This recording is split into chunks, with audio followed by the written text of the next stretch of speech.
You will hear a number of different recordings and you will have to answer questions on what you hear. There will be time for you to read the instructions and questions and you will have a chance to check your work. All the recordings will be played once only. The test is in 4 sections. At the end of the test, you will be given 10 minutes to transfer your answers to an answer sheet. Now turn to Section 1. Section 1. You will hear a woman telephoning a car rental company to ask about car renting services. First, you have some time to look at questions 1 to 5.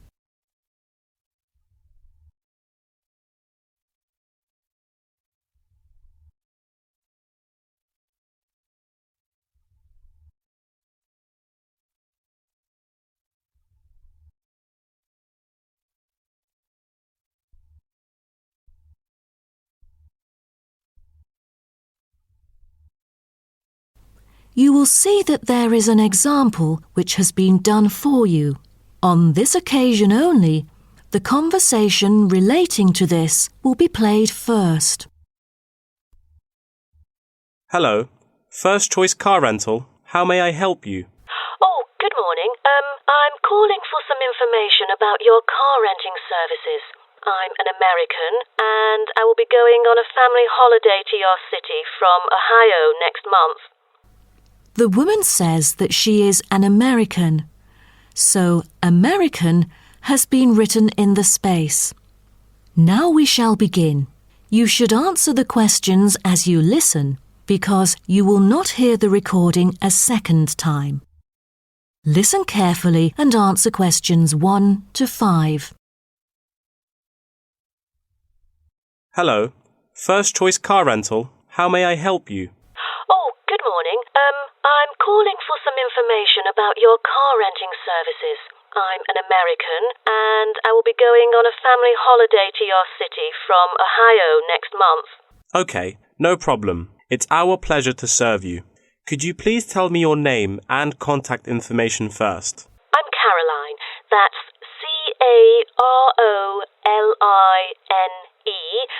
And my telephone number is 0419 6570156.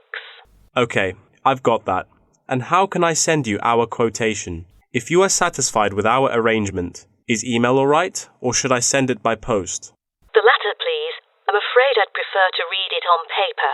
That's no problem. I'm considering renting a caravan for a week, but I don't really know the price range for it, since I haven't rented any car through that method before. I think it should be within my budget of $50. You know, we have various caravans at different renting prices, according to the class of vehicle, facilities inside, mileage, etc. I'd recommend the Explorer, taking your budget into consideration, which is of good value and will cost you $39 per day. Is that okay? Of course, that's fine for me. I know the Explorer. That could save me $11 each day. You know, a family holiday will be costly. That van is perfect. I'm glad that you like it. So, do you have any particular requirements about your room in the van? How many beds are there? 1 twin bed. But there are 3 of us. My mum, daughter, and me. So, can we add another bed? No problem. For the facilities, I think a kitchen is the most important. And, of course, the stove.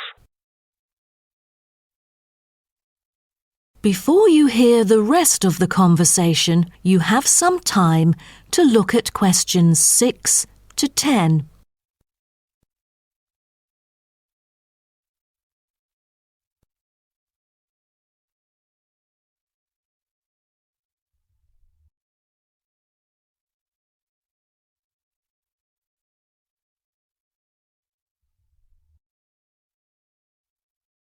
Now listen and answer questions 6 to 10. In our vans, such as Explorer, there are all the basic bedding materials you need, like pillows and blankets.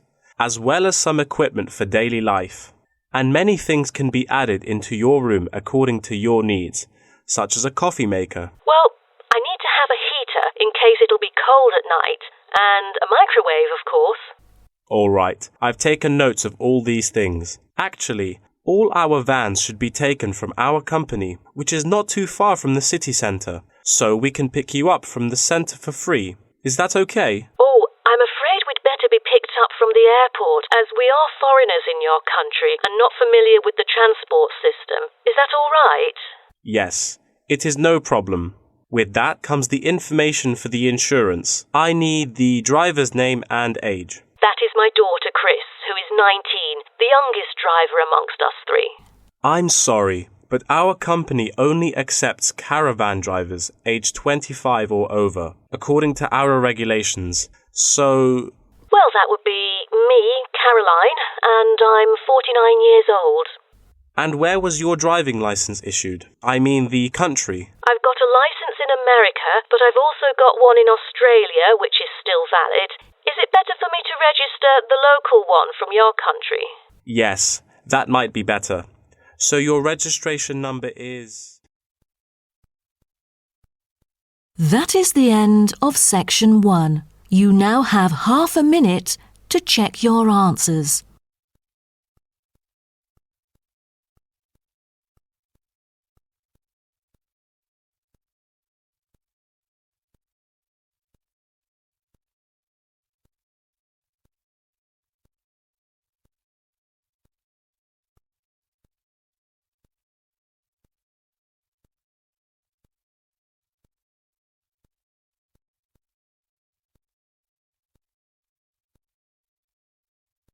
Now turn to Section 2. Section 2.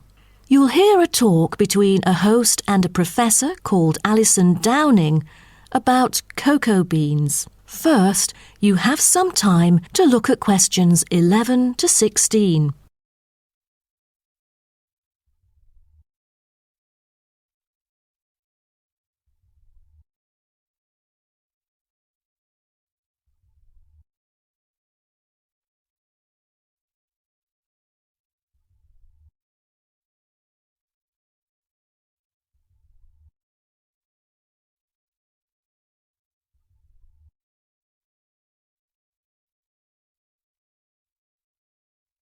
Now listen carefully and answer questions 11 to 16. Hello and welcome to today's talk. Here with me is the famous botanist, Professor Alison Downing. So, Alison, tell us something about cocoa beans. Cocoa beans, also called cacao beans, are the primary constituent in making chocolate, grown in tropical areas in South and Central America, West Africa and Asia. The cocoa tree is often raised on small family-owned farms. When the harvested pods are opened to expose the beans, the pulp and cocoa seeds are removed and the rind is discarded. The pulp and seeds are then piled in heaps, placed in bins or laid out on grates for several days. During this time, the seeds and pulp undergo a process called sweating, where the thick pulp liquefies as it ferments. The fermented pulp trickles away, leaving cocoa seeds behind to be collected. This is when the beans are harvested, and then the bags holding them are ready to be transported. But the most important step in processing the cocoa bean is cleaning it. Once the beans are unloaded from the railroad cars, the packages are opened and then weighed by machines. Then the pods are split and the seeds or beans are covered with a sweet white pulp or mucilage. On arrival at the factory, the cocoa beans are sorted and put in a hopper to be cleaned more rigorously. The wet beans are then transported to a facility so they can be fermented and dried. They are fermented for 4 to 7 days and must be mixed every 2 days. They are dried for 5 to 14 days, depending on the climate conditions. The fermented beans are dried by spreading them out over a large surface and constantly raking them. Then the beans are ready to be roasted. Now, roasting takes place at a high temperature, and then the beans are boiled in a heated chamber. During the roasting process, the beans will be expanded and cracked. But prior to this, the beans are trodden and shuffled about using bare human feet. During this process, red clay mixed with water is sprinkled over the beans to obtain a finer colour, polish and protection against moulds during shipment to factories in the United States, the Netherlands, the United Kingdom and other countries. Now, back to what I was saying. After the beans are cracked, they need to be cooled. Then the roasted beans are sealed in pockets. Before you hear the rest of the talk, you have some time to look at questions 17 to 20.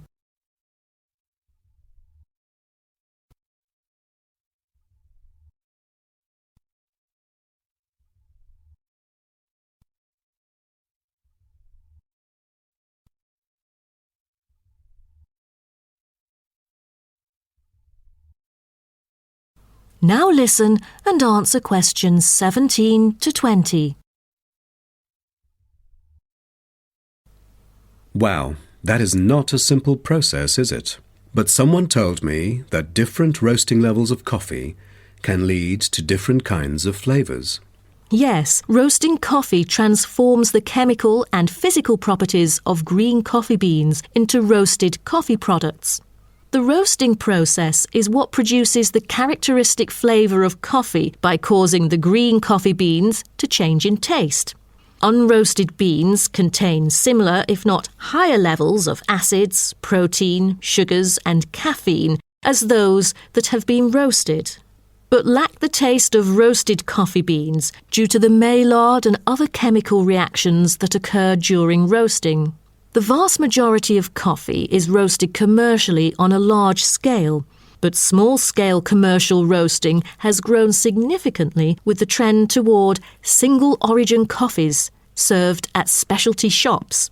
Some coffee drinkers even roast coffee at home as a hobby in order to both experiment with the flavour profile of the beans and ensure the freshest possible roast.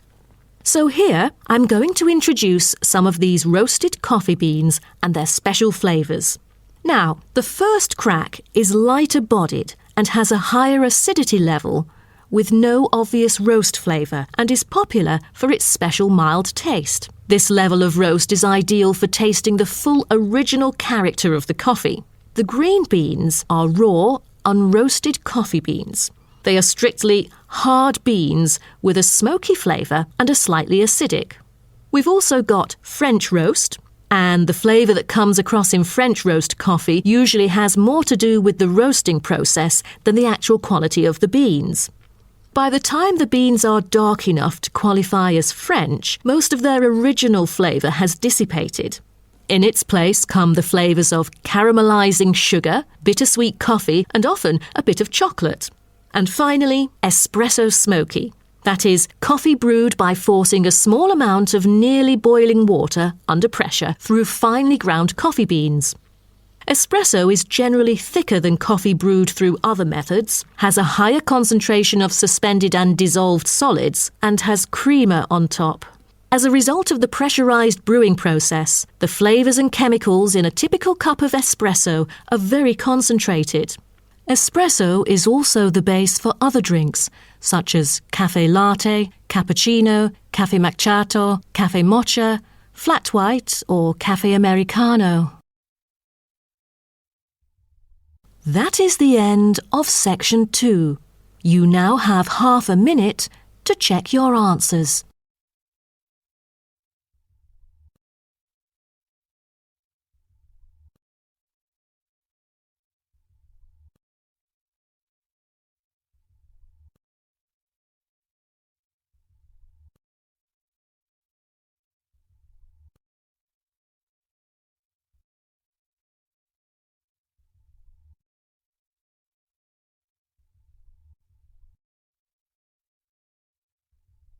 Now turn to section 3. Section 3. You will hear two students talking about the moa with the lecturer. First, you have some time to look at questions 21 to 26.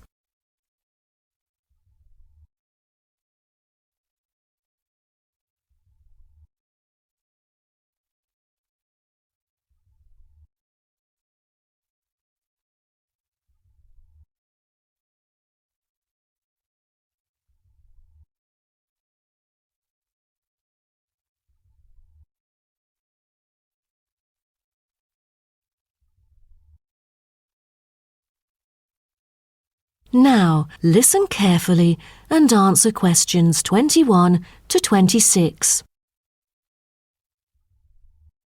Thank you all for coming here today to hear about the moa, a kind of animal which has been extinct for a long time. Well, first of all, we look at what the moa are. The moa are 9 species of flightless birds endemic to New Zealand. They were the dominant herbivores in New Zealand's forest, shrubland and subalpine ecosystems for thousands of years. But around 500 years ago, they all went extinct. When I mention extinct animals during ancient times, you may immediately think of dinosaurs, which disappeared around 66 million years ago. Fossils of dinosaurs, which we use to study, are large in number, but not many of those of moa remain, though both animals appeal to people today. So, the moas sound more mysterious now. But sir, I've got a question about these flightless birds. How can we distinguish them from other birds? That's a good question. Birds are commonly characterized by being warm-blooded, having feathers and wings, usually capable of flight, and laying eggs, while the flightless moa, until their extinction, were the largest birds in the world. Their heads are relatively small in relation to their bodies, and they are the only wingless birds lacking even the vestigial wings and substantial tailbones in their family. That's impressive, but were they born to be like that? I mean, when they were chicks. Yes, absolutely. So let's move on to the chicks. The eggs of moa were laid in nests and incubated for about 2 months. The chicks would be well developed upon hatching, and probably would be able to leave the nests to feed on their own almost immediately. I've heard that the male moa are thought to have incubated the eggs. Is that true? I think there is a possibility for that. I've read somewhere that the sex-specific DNA recovered from the outer surfaces of eggshells suggested that these eggs were likely to have been hatched by the male, but we still need to consult more. But I have a question. There has been some occasional speculation that the moa were still alive, because someone said they had caught sight of them in New Zealand in the late 19th century or even the 20th. Do you think it's possible? I'm not amazed by that, since that kind of thing has been claimed several times. But I find it funny, because no reliable evidence of moa tracks has ever been found, and experts still contend that moa survival is extremely unlikely. So what was the reason for the moa's extinction? I wonder if it was global warming or some other factors related to their living environment. Well, before the arrival of human settlers in New Zealand, the moa's only predator was the massive Haas eagle. Then the Maori arrived sometime before CE 1300, and all moa genera were soon driven to extinction by hunting. What a horrible thing. Before you hear the rest of the talk, you have some time to look at questions 27 to 30.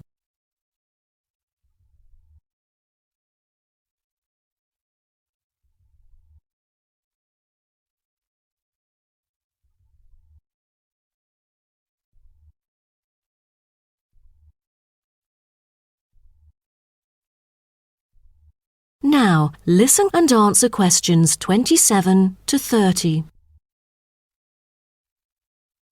All right.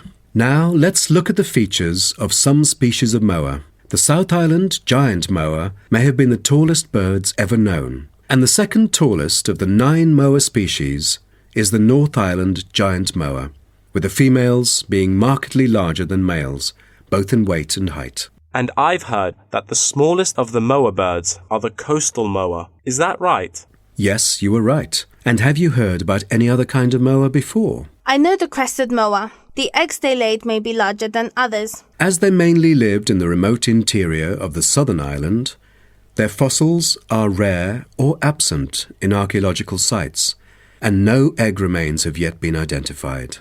Are there any species of moa that have got more fossils? Yes, of course. A considerable amount of remains of the stout-legged moa exist, due to the well-preserved properties of their habitat. Their skulls reveal relatively bad vision, a good sense of smell, and a very short bill. Then there is the eastern moa. They were remarkable in having very long and narrow windpipes, which probably enabled them to make louder, more resonant calls than those of other moa, and had the greatest vocal abilities, so they could communicate when they could not see each other in the forest or at night. They used a range of senses, apart from sound, in their search for food, such as their sense of smell and vision. That is the end of section 3. You now have half a minute to check your answers.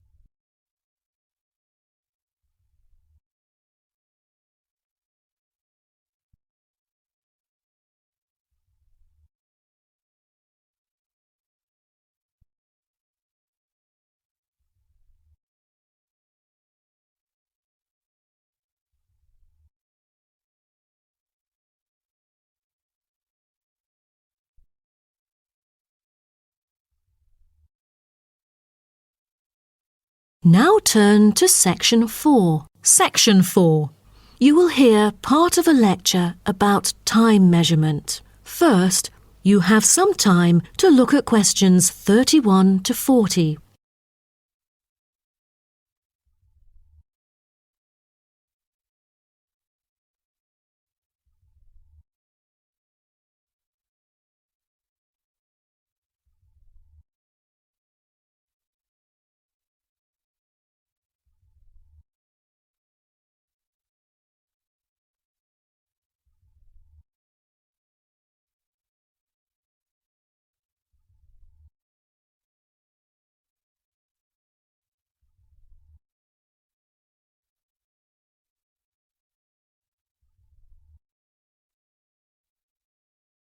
Now, listen carefully and answer questions 31 to 40.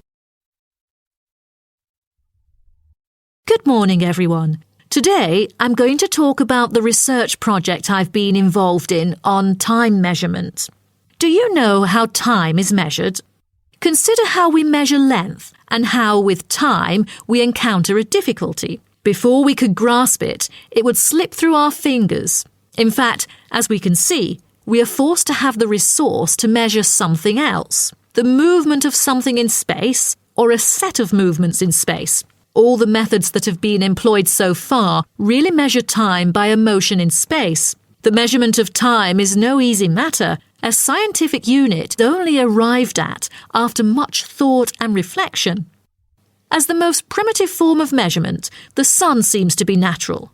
Ever since man first noticed the regular movements of the sun and stars, we have wondered about the passage of time. Prehistoric people first recorded time according to the sun's position. To start off, let us take noon, which is when the sun is on the meridian at the highest point of its course across the heavens, and when it casts the shortest shadow. But this measurement, which was regarded as a major one in ancient times, was less important than the natural events that occurred. The earliest natural events that had been recognised were in the heavens, but during the course of the year, there were many other events that indicated significant changes in the environment.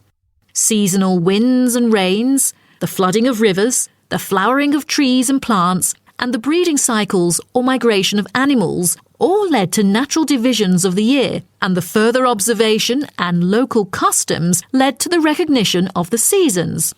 Years later, precise measurements were invented because the passage of time was extremely important for astronomers and priests who were responsible for determining the exact hour for daily rituals and for important religious festivals. Apart from the connection with religion, accurate time measurement was also related to the government, since they divided the day or the night into different periods in order to regulate work and various events. For thousands of years, devices had been used to measure and keep track of time. The current sexagesimal system of time measurement dates back to approximately 2000 BCE from the Sumerians. It was found that the earliest ancient timekeepers were mainly invented and used in Mesopotamia, where the water clock was introduced from, as well as in North Africa, especially in the area of ancient Egypt.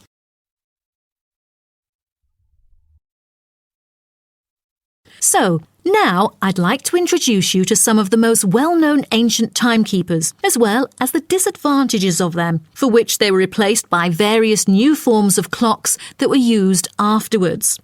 A sundial is a device that tells the time of day by the apparent positioning of the sun in the sky. In the narrowest sense of the word, it consists of a flat plate and a gnomon which casts a shadow onto the dial. As the sun appears to move across the sky, the shadow aligns with different hour lines which are marked on the dial to indicate the time of day. However, it was quickly noted that the length of the day varied at different times of the year. Therefore, there could have been a difference between clock time and sundial time. In addition, the sundial was of no use at night, so a water clock was invented. The water clock, or clepsydra, appeared to have been invented around 1500 BCE and was a device which relied on the steady flow of water from or into a container. Measurements could be marked on the container or on a receptacle for the water. It was reliable, but the water flow still depended on the variation of pressure and temperature from the top of water in the container. As the technology of glass blowing developed, from some time in the 14th century, it became possible to make sand glasses. Originally, they were used as a measurement for periods of time like lamps or candles. But as clocks became more accurate, they were calibrated to measure specific periods of time. The drawback, however, as you can imagine, was the limited length of time they could measure. The last timekeeper to be introduced is the fire candle clock. Candle clocks took advantage of a simple concept, the slow and consistent nature of a burning wax candle. By utilising this process, our ancestors were able to keep steady track of the time. The clocks were created by engraving the length of the candle with evenly spaced markings. Each marking represented a single unit of time, and as the wax burned down, each hour would disappear. However, the drafts and the variable quality of the wax mainly influenced the time of burning. Like oil lamps, candles were used to mark the passage of time from one event to another rather than tell the time of day. That is the end of section 4. You now have half a minute to check your answers.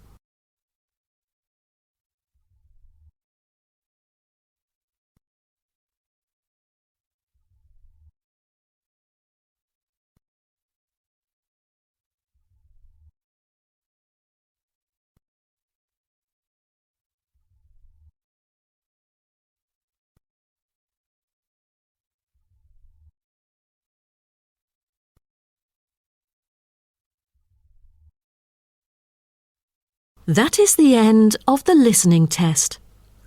In the Ielts test, you will now have 10 minutes to transfer your answers to an answer sheet.